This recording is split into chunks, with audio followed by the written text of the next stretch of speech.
আপনি এখনো আমাকে এতটা ভরসা করেন।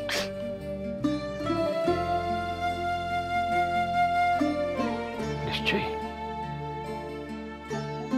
শুধু এখন বলে নয়, আমি চিরকাল তোমার উপরে ঠিক এমন ভাবে ভরসা করতে চাই।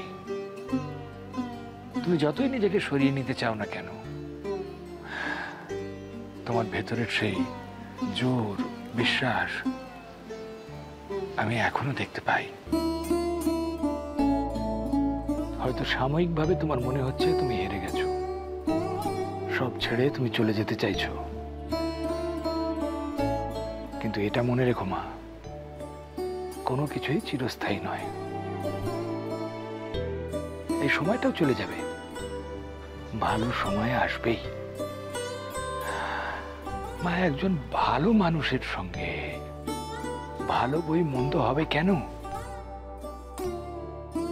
একটা কথা মনে রেখো, তুমি যেহেতু বরাবর সত্যের পথে চলেছ, এখনো চলছো, তাই তোমার পথ কখনোই মসৃণ নয়। তোমার পথ কঠিন, এবড়ো খেবড়ো। ছোটখাটো পরাজয়, বাধা, যন্ত্রণা আসতেই থাকবে, কিন্তু তাই বলে থেমে গেলে তো চলবে না মা, পেছিয়ে পড়লে চলবে না, এগিয়ে যেতে হবে।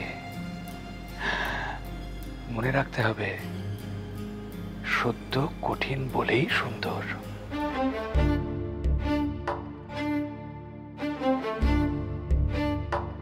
আর রাধা গোবিন্দ যাই করেন, তার যে কোনো না কোনো কারণ থাকেই মা।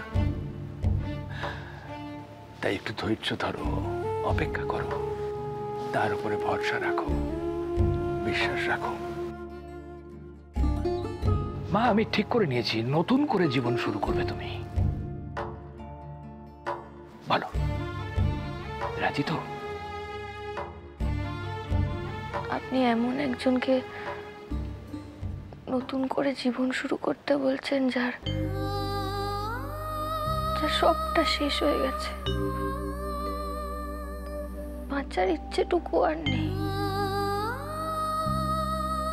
আমি যে আর নতুন করে কোনো স্বপ্ন দেখতে পারবো না।